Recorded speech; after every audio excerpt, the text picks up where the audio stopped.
Welcome back to another true crime video. In this video, we are going to take a closer look at Theodore Robert Bundy, an American serial killer who kidnapped and murdered dozens of young women and girls during the 1970s and possibly earlier. The case of Theodore Robert Bundy was one of the most famous cases in American history, and it captured the attention for 2 decades. But who was Theodore Robert Bundy, and what is his story? Ted Bundy was born on November 24, 1946, at the Elizabeth Lund Home for Unwed Mothers in Burlington, Vermont. His biological father's identity has never been confirmed. His original birth certificate apparently assigns paternity to a salesman and United States Air Force veteran named Lloyd Marshall, though a copy of it listed his father as unknown. But his mother was Eleanor Louise Cowell, who was born in 1924 and died in 2012. Louise claimed she met a war veteran named Jack Worthington, who abandoned her soon after she became pregnant. Census records reveal that several men by the name of John Worthington and Lloyd Marshall lived near Louise when Bundy was conceived. Some family members expressed suspicions that Bundy was sired by Louise's own father. However, in the 2020 documentary film Crazy, Not Insane, psychiatrist Dorothy Otno claimed she received a sample of Bundy's blood and that a DNA test had confirmed that Bundy was not the product of incest. For the first 3 years of his life, Bundy lived in the Philadelphia neighborhood of Roxborough, Pennsylvania, with his maternal grandparents, Samuel and Julia, who raised him as their son to avoid the social stigma that accompanied birth outside of wedlock at that time. Family, friends, and even young Ted were told that his grandparents were his parents and that his mother was his older sister. Bundy eventually discovered the truth, although his recollections of the circumstances varied. He told a girlfriend that a cousin showed him a copy of his birth certificate after calling him a bastard, but he told biographers that he had found the certificate himself. Biographer and true crime writer Ann Rule, who knew Bundy personally, wrote that he did not find out until 1969, when he located his original birth record in Vermont. Bundy expressed a lifelong resentment toward his mother for never telling him about his real father and for leaving him to discover his true parentage for himself. Bundy occasionally exhibited disturbing behavior at an early age. Louise's younger sister, Julia Cowell, recalled awakening from a nap to find herself surrounded by knives from the kitchen and her 3-year-old nephew standing by the bed, smiling. In some interviews, Bundy spoke warmly of his grandparents and told Rule that he identified with, respected, and clung to his grandfather. In 1987, however, he and other family members told attorneys that their grandfather, whose name was Samuel, was a tyrannical bully who beat his wife and dog, swung neighborhood cats by their tails, and expressed racist and xenophobic attitudes. In one instance, Samuel reportedly threw Julia down a flight of stairs for oversleeping. He would sometimes speak aloud to unseen presences, and at least once flew into a violent rage when the question of Bundy's paternity was raised. Bundy described his grandmother as a timid and obedient woman who periodically underwent electroconvulsive therapy for depression and feared to leave their house toward the end of her life. These descriptions of Bundy's grandparents have been questioned in more recent investigations. Some locals remembered Samuel as a fine man and expressed bewilderment at the reports of him being violent. The characterization that Samuel was a raging alcoholic and animal abuser was a convenient characterization used to make people justify why Ted was the way he was, said one of Bundy's cousins. From my limited exposure to him, nothing could be farther from the truth. His daughters loved him dearly and had nothing but fond memories of him. In addition, Louise's sister, Audrey Cowell, stated that their mother could not leave her home because she suffered a stroke due to being overweight and was not mentally ill. In 1950, Louise changed her surname from Cowell to Nelson and, at the urging of multiple family members, left Philadelphia with Ted to live with cousins. In 1951, Louise met Johnny Culpepper Bundy, a hospital cook, at an adult singles night at Tacoma's First Methodist Church. They married later that year, and Johnny formally adopted Ted. Johnny and Louise conceived 4 children together, And though Johnny tried to include his adopted son in camping trips and other family activities, Bundy remained distant from him. He would later complain to a girlfriend that Johnny was not his real father, wasn't very bright, and didn't make much money. Bundy varied his recollections of Tacoma in later years. He described roaming his neighborhood, picking through trash barrels in search of pictures of naked women to attorney and author Polly Nelson. He said that he perused detective magazines and crime novels for stories that involved violence, particularly when the stories were illustrated with pictures of dead or maimed women. In a letter to Rulli, however, he asserted that he never, ever read fact detective magazines and shuddered at the thought that anyone would. He once told Michaud that he would consume large quantities of alcohol and canvass the community late at night in search of undraped windows where he could observe women undressing, or whatever else could be seen. Psychologist Al Carlisle claimed that Bundy started fantasizing about women he saw while window peeping or elsewhere, and mimicking the accents of some politicians he listened to on the radio. In essence, he was fantasizing about being someone else, someone important.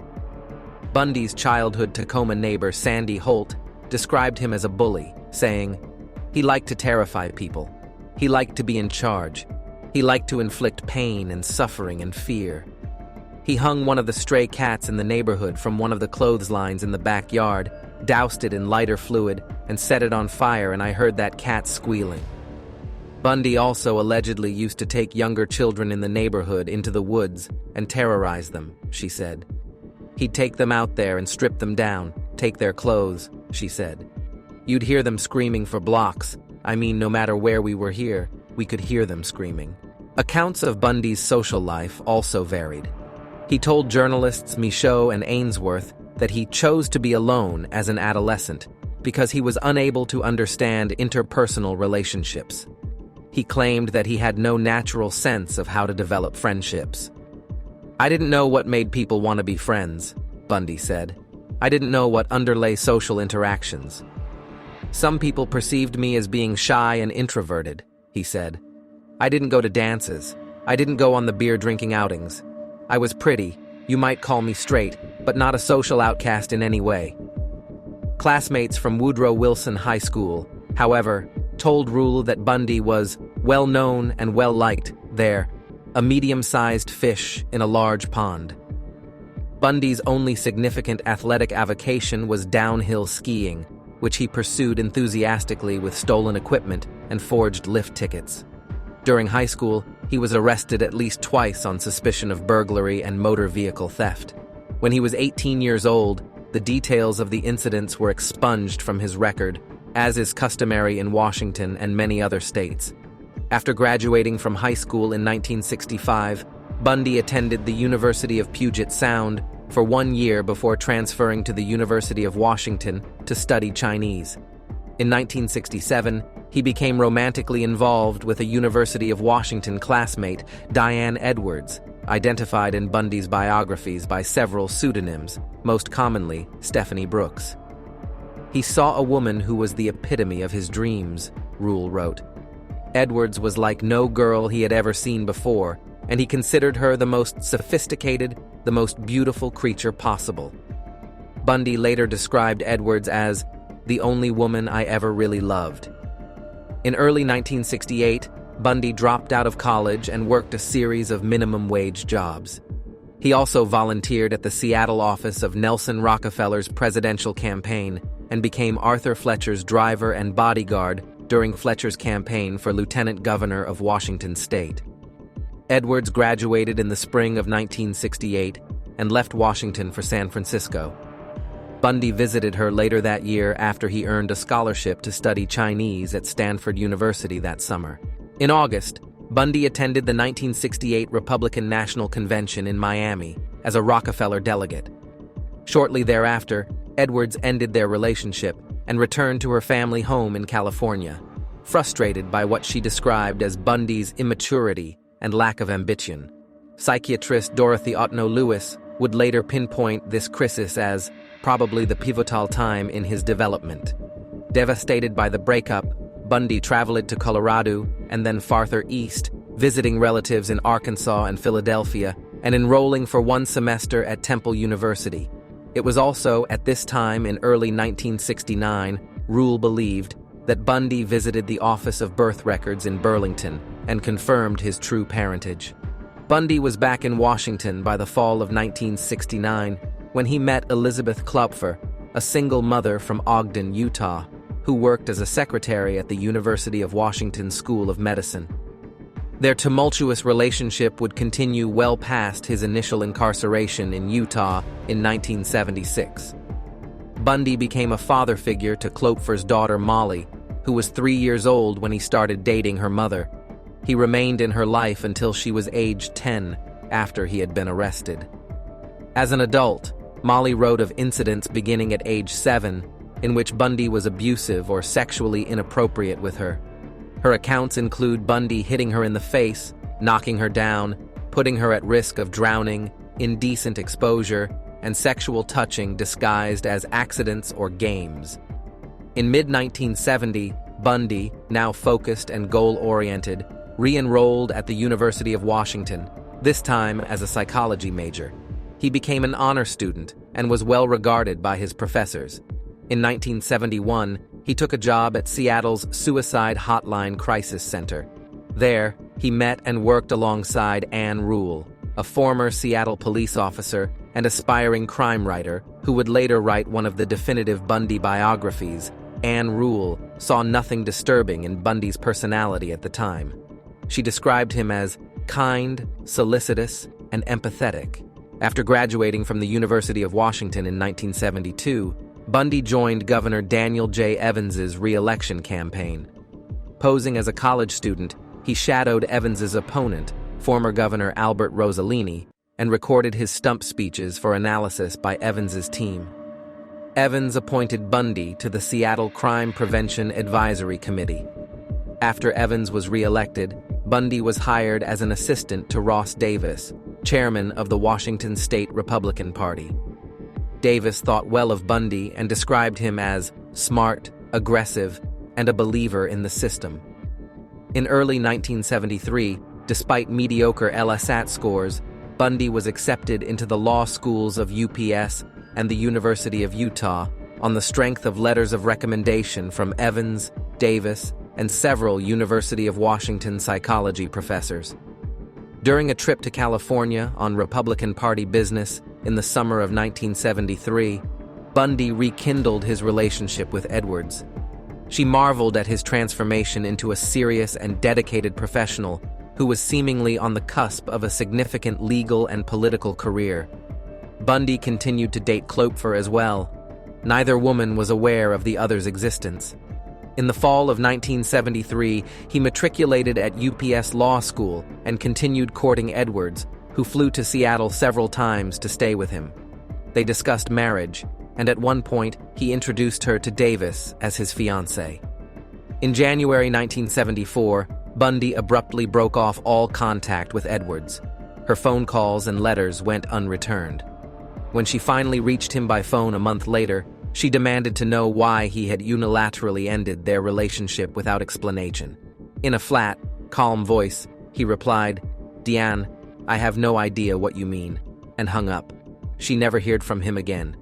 Bundy later explained, "I just wanted to prove to myself that I could have married her."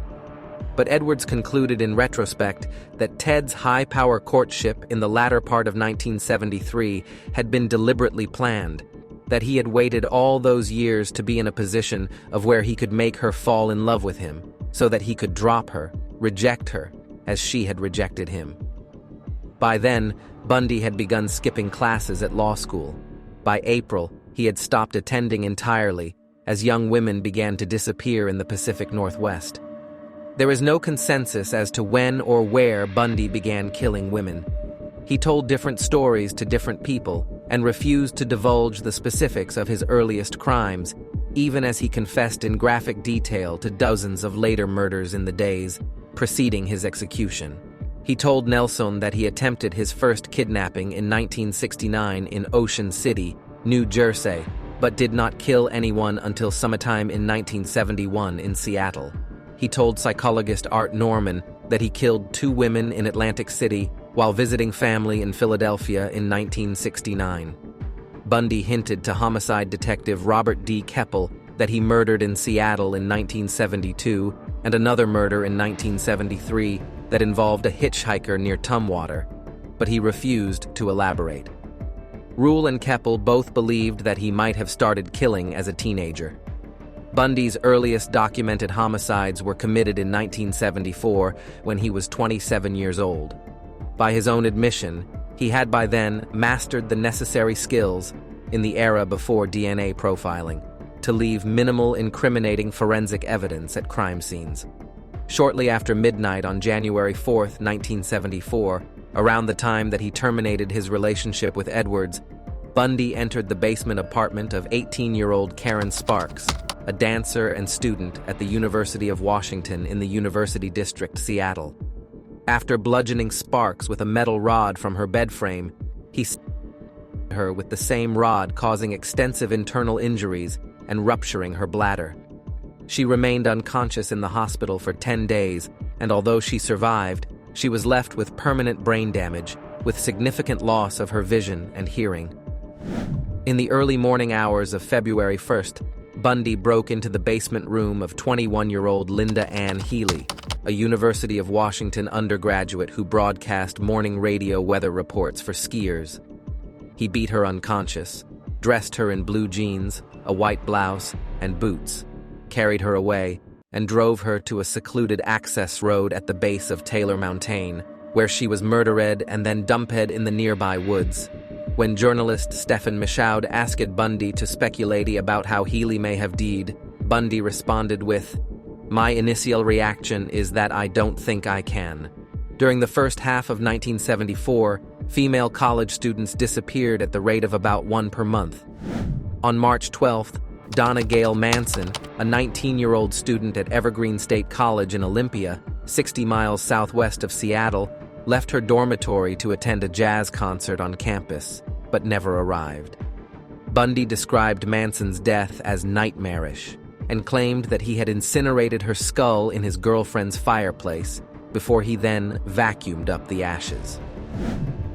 On April 17th, 18-year-old Susan Elaine Rancourt disappeared while on her way to her dorm room after an evening advisors meeting at Central Washington State College in Ellensburg, 110 miles southeast of Seattle. 2 female Central Washington students later came forward to report encounters, one on the night of Rancourt's disappearance, the other 3 nights earlier, with a man wearing a sling who was asking for help carrying a load of books to his brown or tan Volkswagen Beetle. On May 6th, Roberta Kathleen Parks, 22, left her dormitory at Oregon State University in Corvallis, 260 miles south of Seattle, to have coffee with friends at the Memorial Union, but never arrived. Bundy claimed that he spotted Parks sitting by herself in a cafeteria and chose to take a seat next to her. She was lonely and depressed, according to Bundy, and after a casual talk, he persuaded her to go with him into Corvallis. Once they were in his car, he drove to a remote location, where he raped her. A few hours later, he raped her once more before killing her. Investigators from Seattle and King County grew increasingly concerned. There was no significant physical evidence, and the missing women had little in common, apart from similar appearance. Young, attractive, white college students with long hair parted in the middle. On June 1st, Brenda Carol Ball, 22, disappeared after leaving the Flame Tavern in Burien, near Seattle-Tacoma International Airport. She was last seen in the parking lot, talking to a brown-haired man with his arm in a sling. According to his confession, Bundy brought Ball back to his residence where they had a consensual sexual encounter before he strangled her while she was sleeping. In the early hours of June 11th, 18-year-old University of Washington student Jorgen Hawkins vanished while walking down a brightly lit alley between her boyfriend's dormitory residence and her sorority house. The next morning, 3 Seattle homicide detectives and a criminalist combed the entire alleyway on their hands and knees, finding nothing. Bundy later told Keppel that he lured Hawkins to his car and knocked her unconscious with a crowbar. After handcuffing her, he drove her to Issaquah, a suburb 20 miles east of Seattle, where he strangled her and spent the entire night with her body. He later returned to the UW Alley the morning after and, in the very midst of a major crime scene investigation, located and gathered Hawkins's earrings and one of her shoes where he had left them in the adjoining parking lot and departed unobserved. "It was a feat so brazen," wrote Keppel, "that it astonishes police even today." Bundy said he revisited Hawkins' corpse on 3 occasions. After Hawkins's disappearance was publicized, witnesses came forward to report seeing a man in an alley behind a nearby dormitory on the night of her disappearance. He was on crutches with a leg cast and was struggling to carry a briefcase. One woman recalled that the man asked her to help him carry the case to his car, a light brown Volkswagen Beetle. During this period, Bundy was working in Olympia as the assistant director of the Seattle Crime Prevention Advisory Commission, where he wrote a pamphlet for women on rape prevention. Later, he worked at the Department of Emergency Services, DES, a state government agency involved in the search for the missing women.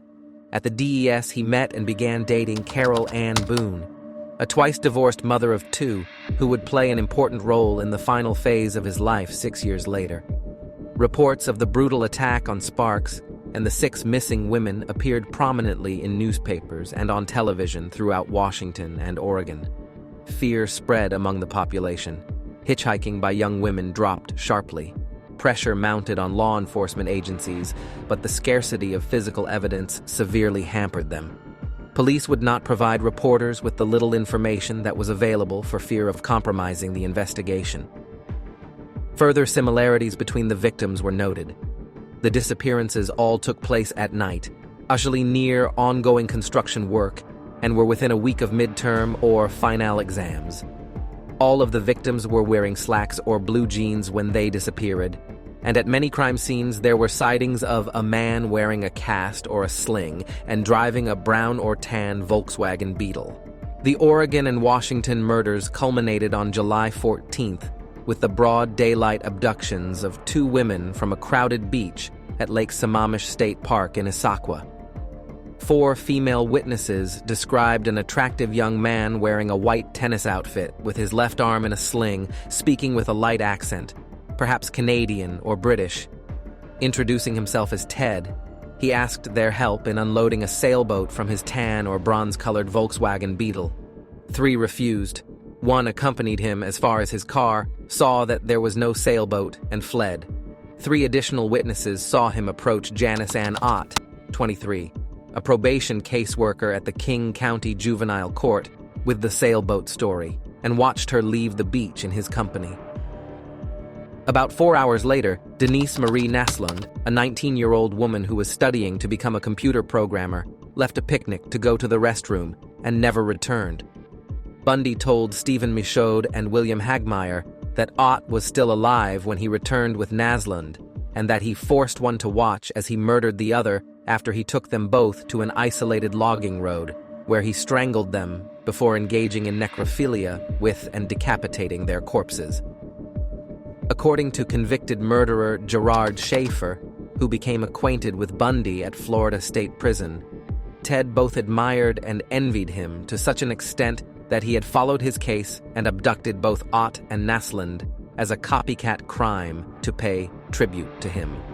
King County Police, finally armed with a detailed description of their suspect and his car, posted flyers throughout the Seattle area. A composite sketch was printed in regional newspapers and broadcast on local television stations. Klupfer, Rule, a DES employee, and a UW psychology professor all recognized the profile, the sketch, and the car, and reported Bundy as a possible suspect. But detectives, who were receiving up to 200 tips per day, thought it unlikely that a clean-cut law student with no adult criminal record could be the perpetrator. On September 6th, 2 grouse hunters stumbled across the skeletal remains of Ott and Naslund near a service road in Issaquah, 2 miles east of Lake Sammamish State Park. An extra femur and several vertebrae found at the site were later identified by Bundy as those of Hawkins.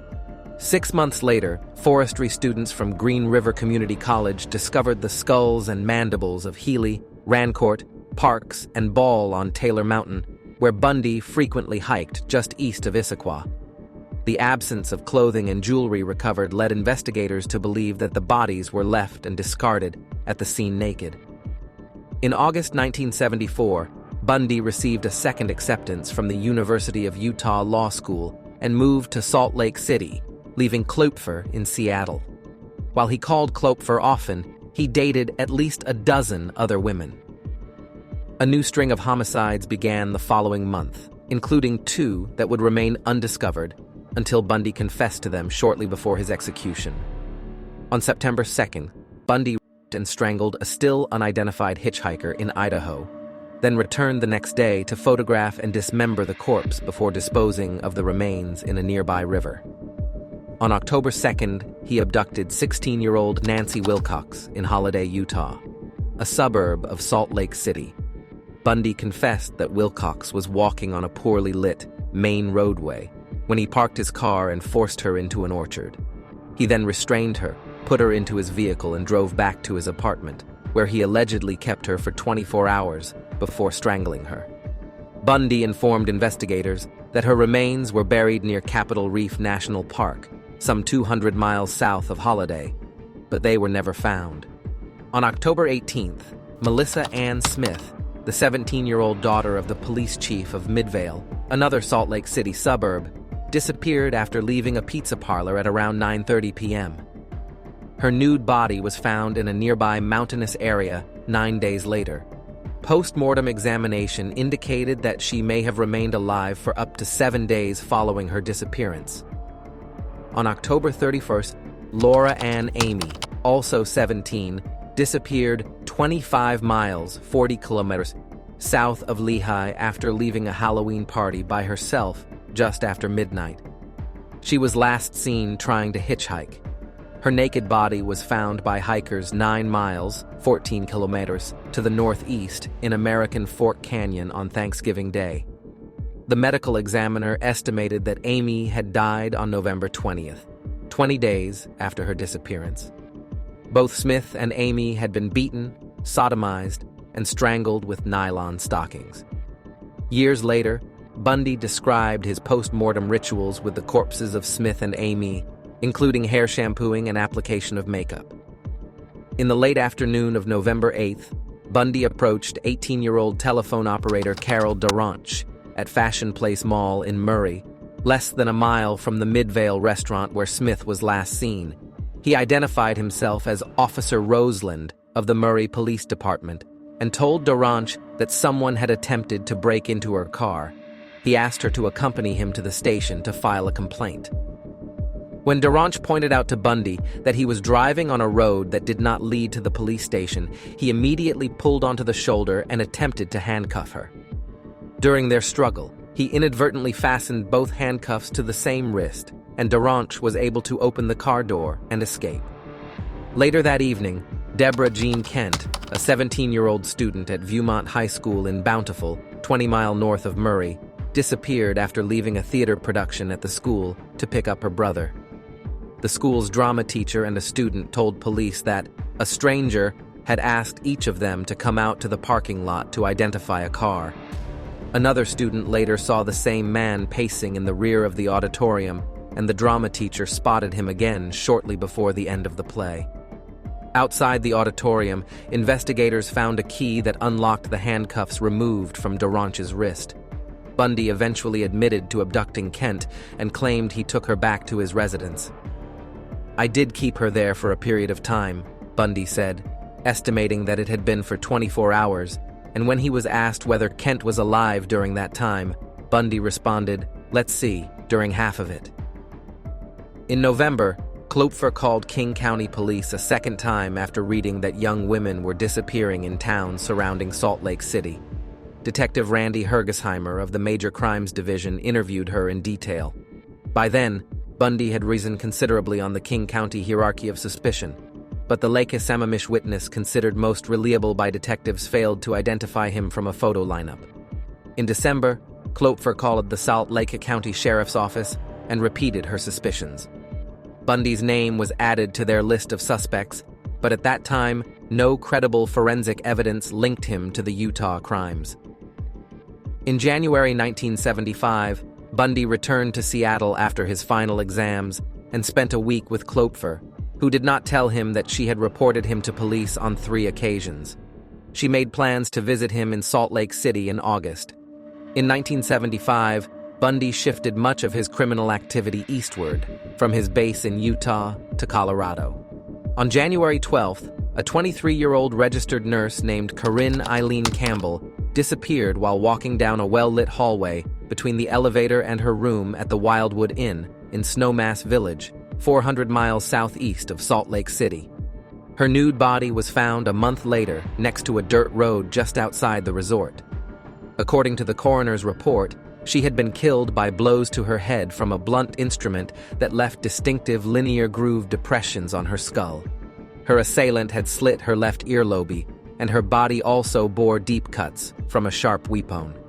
On March 15, 100 miles northeast of Snowmass, Vail ski instructor Julie Cunningham, 26, disappeared while walking from her apartment to a dinner date with a friend. Bundy later told Colorado investigators that he approached Cunningham on crutches and asked her to help carry his ski boots to his car, where he clubbed and handcuffed her before sexually assaulting her at a secondary site near Rifle, 90 miles west of Vail. Bundy stated Cunningham regained consciousness at some point and tried to escape, but he caught her and strangled her before disposing of her body in a shallow grave near Rifle, Colorado. Weeks later, he made the 6-hour drive from Salt Lake City to revisit her remains. Denise Lynn Oliverson, 25, disappeared near the Utah-Colorado border in Grand Junction on April 6th while riding her bicycle to her parents' house. Her bike and sandals were found under a viaduct near a railroad bridge. Bundy stated he abducted Oliverson, killed her in his car near the Utah state line, and dumped her body in the Colorado River. This admission was supported by gas receipts, which showed that he was in the city on the same day that Oliverson went missing. On May 6th, Bundy parked outside of the Alameda Junior High School in Pocatello, Idaho, 160 miles north of Salt Lake City, and after seeing 12-year-old Lynette Dawn Culver walking along by herself, he lured her into his vehicle before driving her to his Holiday Inn hotel room. He then raped Culver and drowned her in the bathtub. He disposed of her body in the Snake River north of Pocatello. Bundy reportedly provided intimate details about Lynette's personal life in his confession. In mid-May, 3 of Bundy's Washington State DES co-workers, including Boone, visited him in Salt Lake City and stayed for a week in his apartment. He subsequently spent a week in Seattle with Klopfer in early June, and they discussed getting married the following Christmas. Again, Klopfer made no mention of her multiple discussions with authorities in King County and Salt Lake County. Bundy disclosed neither his ongoing relationship with Boone nor a concurrent romance with a Utah law student known in various accounts as either Kim Andrews or Sharon Auer. On June 28th, 15-year-old Susan Curtis vanished from the campus of Brigham Young University in Provo, 45 miles south of Salt Lake City. She was attending the Bountiful Orchard Youth Conference and was last seen on the first day of the conference when she left her friends to walk back to her dormitory, about a quarter-mile away, to brush her teeth. She never made it. Her murder became Bundy's last confession, tape-recorded moments before he entered the execution chamber. The bodies of victims, Wilcox, Kent, Cunningham, Oliverson, Culver, and Curtis, were never recovered. In August 1975, Bundy was baptized into the Church of Jesus Christ of Latter-day Saints, although he was not an active participant in services and ignored most church restrictions. He would later be excommunicated by the LDS Church following his 1976 kidnapping conviction. When asked about his religious preference after his arrest, Bundy answered, Methodist, the religion of his childhood. In Washington state, investigators were still struggling to analyze the Pacific Northwest murder spree that had ended as abruptly as it had begun. In an effort to make sense of an overwhelming mass of data, they resorted to the then innovative strategy of compiling a database. They used the King County payroll computer, a huge primitive machine, by contemporary standards, but the only one available for their use. After inputting the many lists, they had compiled classmates and acquaintances of each victim, Volkswagen owners named Ted known sex offender, and so on. They queried the computer for coincidences. Out of thousands of names, 26 turned up on 4 lists. One was Bundy.